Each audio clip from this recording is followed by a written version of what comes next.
Terima kasih pemirsa, Anda masih bersama kami dalam Kominfo Newsroom. Pemirsa, Kementerian Komunikasi dan Informatika Republik Indonesia membuka program beasiswa S2 dalam dan luar negeri tahun 2022 melalui Badan Penelitian dan Pengembangan SDM Kominfo. Beasiswa tersebut hadir sebagai wujud komitmen Kemenkominfo dalam mengembangkan kapasitas 200 putra dan putri terbaik bangsa Indonesia di bidang informatika dan komunikasi.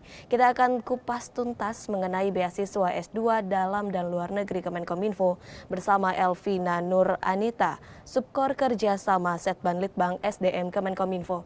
Assalamualaikum Bu Elvina. Waalaikumsalam warahmatullahi wabarakatuh. Kabar baik Bu hari ini Bu? Alhamdulillah. Apa kabar Bu? Kabar baik insya Allah. Bu Elvina, mengenai beasiswa S2 dalam dan luar negeri Kemenkominfo, apa sebenarnya beasiswa S2 Kemenkominfo dan siapa saja yang berhak untuk mendaftar beasiswa tersebut? Oke, baik. Sebenarnya beasiswa S2 Kominfo ini sudah ada sejak tahun 2007 dan diawali dengan beasiswa S2 dalam dan luar negeri yang pada awalnya kita tujuannya adalah untuk membantu tata kelola e-government. Jadi dengan mempercepat tata kelola e-government, kita mendorongnya dengan memberikan beasiswa S2 dalam negeri untuk Magister Chief Information Officer. Awalnya kita hanya di bidang Magister CIO, lalu kemudian ditambah dengan Magister Ilmu Komunikasi.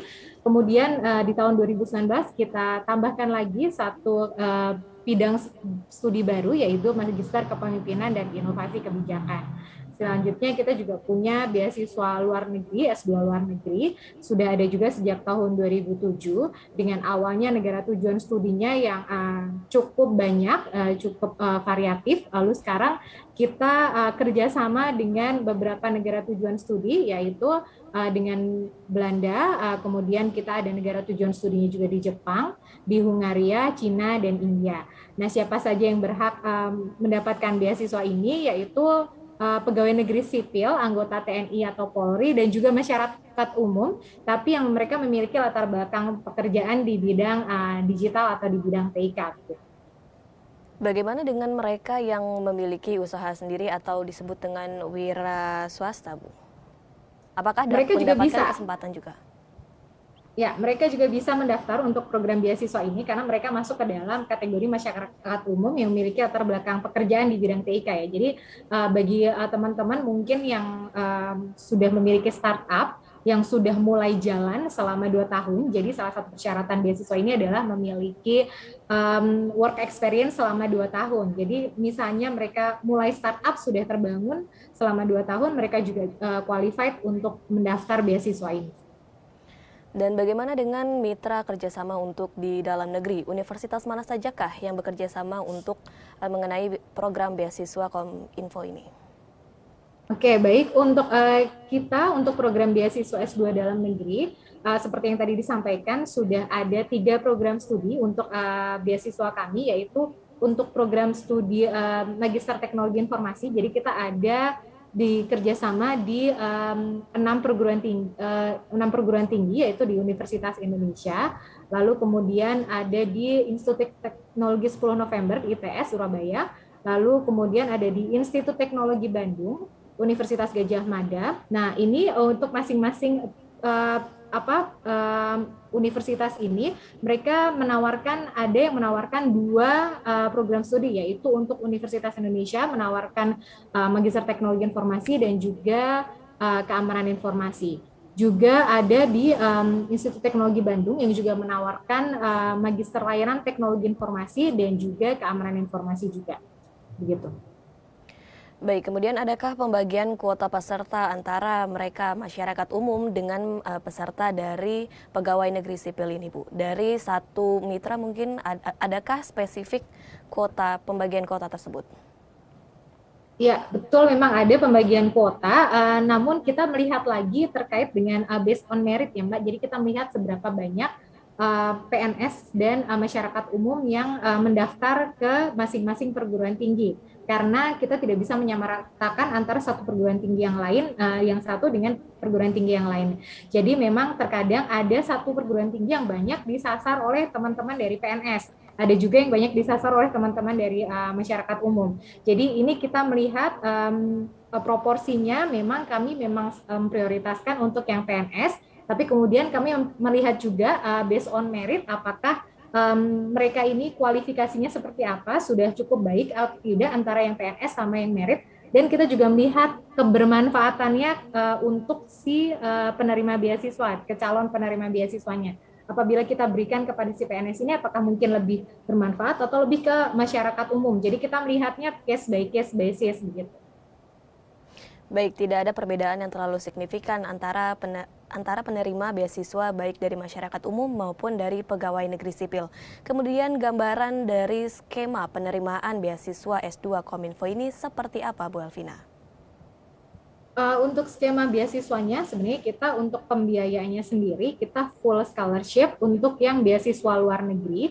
Jadi segala pembiayaan dari mulai pendaftaran bahkan termasuk untuk apabila teman-teman ini butuh untuk mengambil tes IELTS atau tes TOEFL, itu apabila masih memegang resipnya pun kami juga nanti akan memberikan reimbursement. Lalu biaya pendaftaran ke perguruan tinggi apabila ada nanti juga akan diganti, dan seluruh biaya untuk masalah pendidikan, jadi dari SPP, lalu kemudian apapun biaya yang nanti dimintakan oleh kampus itu nanti juga akan kami tanggung, lalu biaya visa, biaya living allowance, dan establishment cost yang pertama kali ketika mereka pertama kali sampai di negara tujuan studi, itu juga nanti akan kami berikan, yaitu di bulan awal pada waktu sampai di negara tujuan studi, establishment cost akan kami sampaikan. Lalu juga untuk saat ini kita memberikan juga biaya keadaan darurat. Jadi kayak misalnya seperti kemarin contoh ketika ada COVID, kemudian ketika keadaan di negara tujuan studi juga tidak stabil, harus pulang ke Indonesia, itu kami memfasilitasi mereka untuk pulang ke Indonesia. Nah itu ada hal-hal, karena ini ada force majeure, kami tambahkan skema pembiayaan seperti ini. Lalu untuk beasiswa luar negeri kami juga memberikan tunjangan biaya untuk keluarga yang kami berikan itu setelah 6 bulan, jadi di bulan ke-7 baru kami berikan untuk keluarga yang misalnya akan dibawa serta ke negara tujuan studi. Untuk beasiswa dalam negeri itu skemanya sebenarnya kami co-sharing dengan instansi asal dari penerima beasiswa. Jadi untuk pendidikan, biaya pendidikan akan kami bayarkan semuanya. Kami juga akan memberikan bantuan biaya operasional. Namun untuk biaya-biaya semacam living allowance mungkin apabila ada teman-teman yang dari luar daerah kemudian harus datang ke misalnya di UI atau di ITB mungkin yang misalnya mereka bukan di luar daerah domisilinya, itu kami meminta kepada instansi asal untuk bisa membantu. Walaupun kami memberikan bantuan biaya operasional, tapi kami juga menghimbau kepada asal untuk bisa memberikan tambahan biaya begitu. Akankah para penerima beasiswa ini mendapatkan semacam uang saku, Bu Elvina? Iya, untuk beasiswa luar negeri akan ada uang sakunya, jadi living allowance per bulan itu sudah kami tetapkan sesuai dengan standar dari masing-masing negara tujuan studi. Dan untuk beasiswa dalam negeri itu kami sebenarnya memberikannya dalam bentuk bantuan biaya operasional. Nah ini yang tadi juga saya sampaikan, mungkin memang besarannya bantuan biaya operasional ini tidak cukup, bisa tidak cukup untuk keseluruhan setiap bulannya. Jadi kami juga menghimbau kepada instansi asal untuk bisa mendukung untuk bantuan biaya operasional. Namun untuk keseluruhan biaya pendidikan itu sudah kami tanggung dari Kementerian Kominfo. Baik, secara mendetail cara untuk mendaftarkan program ini seperti apa? Apakah para peserta harus mendaftarkan diri terlebih dahulu ke universitas yang dituju atau dapat mendaftar melalui website Kominfo, dan syarat umum dan khusus yang diperlukan sebagai penerima beasiswa S2 Kominfo seperti apa, Bu Elvina? Baik, untuk prosedur pendaftarannya ini bisa paralel antara mendaftar ke perguruan tinggi yang dituju dan mendaftar ke website Kominfo. Jadi untuk beasiswa S2 luar negeri, ini kami sedang buka dan kami tutup pada tanggal 31 Maret. Apabila teman-teman ada yang sudah memiliki letter of acceptance dari perguruan tinggi, silakan langsung mendaftar ke website beasiswa, yaitu di beasiswa.kominfo.go.id, lalu menyertakan seluruh berkas yang dimintakan. Dan sedangkan untuk yang beasiswa S2 dalam negeri, ini memang sistemnya masing-masing perguruan tinggi ini memiliki gelombang pendaftaran yang berbeda-beda. dan juga ada beberapa gelombang yang banyaknya gelombang pendaftaran juga berbeda-beda antara kampus. Jadi ada misalnya satu kampus A itu hanya memiliki 3 gelombang pendaftaran dan gelombang di kampus B bisa sampai 6 gelombang pendaftaran. Jadi skemanya untuk beasiswa dalam negeri bisa mendaftar dulu ke website kami di beasiswa.kominfo.go.id, lalu kemudian paralel mendaftar juga ke universitas untuk kemudian mengikuti seleksi ujian masuk dari masing-masing perguruan tinggi. Kemudian setelah lulus baru kemudian kembali ke website Kominfo untuk mengupload berkas-berkas yang dibutuhkan. Untuk persyaratan umum dan persyaratan khususnya apa saja? Jadi untuk yang beasiswa dalam negeri ini nanti IPK-nya 3 itu untuk bidang komunikasi dan Magister Kepemimpinan Inovasi Kebijakan, lalu kemudian juga nanti diminta untuk melampirkan SKCPNS, SKPNS ini untuk PNS ya, atau misalnya untuk teman-teman dari masyarakat umum bisa yang misalnya pegawai itu bisa melampirkan kontraknya atau SK terbaru dari mereka, kemudian juga melampirkan ijazah dan transkrip. Untuk PNS melampirkan juga surat izin atau rekomendasi dari pimpinan dan surat pernyataan dari pimpinan bahwa nanti itu yang bersangkutan akan bisa dikembalikan ke bidang yang relevan setelah selesai tugasnya. Lalu juga ada persyaratan terkait dengan outline rencana tugas akhir, itu minimal 1 halaman, itu yang berkaitan dengan program kami untuk percepatan transformasi digital nasional. Jadi mohon nanti bisa dibuatkan esai tentang apa yang nanti akan kalian risetkan untuk tugas akhir kalian begitu. Baik, mengingat tanggal 31 Maret adalah tanggal tercepat untuk penerimaan beasiswa S2 Kominfo ini, sosialisasi sudah sejauh apa, Bu Elvina? Untuk sosialisasi kami sudah lakukan di Surabaya minggu kemarin dan minggu depan kami juga akan lakukan sosialisasi di Lombok. Kemarin juga kami juga melakukan juga webinar untuk beasiswa S2 dalam dan luar negeri begitu. Baik, tips dan trik agar peserta dapat berhasil untuk mendapatkan beasiswa S2 Kominfo. Seperti apa, Bu Elvira? Oke, kalau untuk beasiswa S2 luar negeri, ini karena yang sebentar lagi yang sudah akan deadline ya, yang pasti harus memenuhi persyaratan yang telah kami lampirkan, yang pernah kami mintakan, terkait dengan misalnya IPK, lalu kemudian ada persyaratan tes TOEFL dan IELTS juga, dan juga harus secara paralel mendaftar ke beasiswa, mendaftar ke perguruan tinggi yang dituju.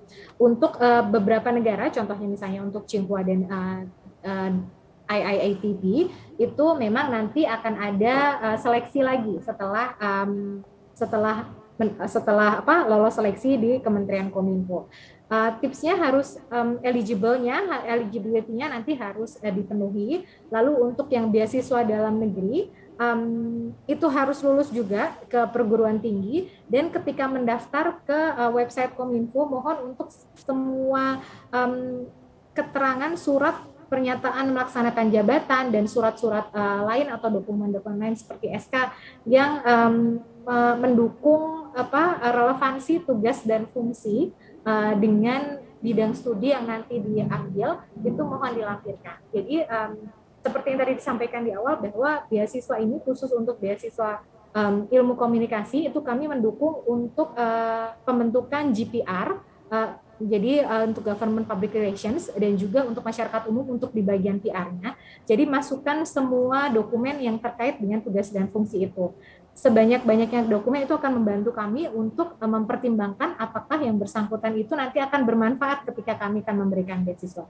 Sama juga untuk bidang informatika, jadi harus sesuai, ada relevansi tugas dan fungsi dengan tata kelola e-government dan juga untuk keamanan informasi.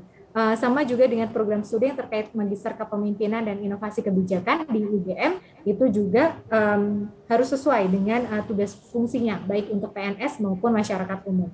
Jadi semakin banyak dokumen yang bisa di-upload kepada kami akan memberikan kami banyak pertimbangan untuk menentukan apakah yang bersangkutan ini layak untuk mendapatkan beasiswa. Begitu. Kemudian terakhir Bu Elvina, output yang diharapkan, jelaskan secara singkat output yang diharapkan bagi para penerima beasiswa S2 Kominfo ini, seperti apa? Kami mengharapkan penerima beasiswa ini ketika kembali ke instansinya dapat mendukung pencapaian dari organisasi, khususnya untuk di tujuan-tujuan terkait tata kelola teknologi informasi, keamanan informasi, dan kemudian pembuatan kebijakan, dan juga untuk beberapa bidang terkait percepatan transformasi digital nasional. Baik, terima kasih Bu Elvina Nur Anita selaku Subkor Kerjasama Setban Litbang SDM Kominfo telah bergabung bersama kami dalam tema Kominfo hadirkan beasiswa S2 dalam negeri dan luar negeri. Terima kasih Bu Elvina atas waktunya. Sehat selalu Bu Elvina. Terima kasih Mbak Bilkis, sama juga sehat-sehat Mbak Bilkis. Baik, sampai jumpa. Terima kasih pemirsa, Anda telah menyaksikan dialog hari ini. Kominfo Newsroom akan kembali dengan beragam informasi lainnya. Tetaplah bersama kami.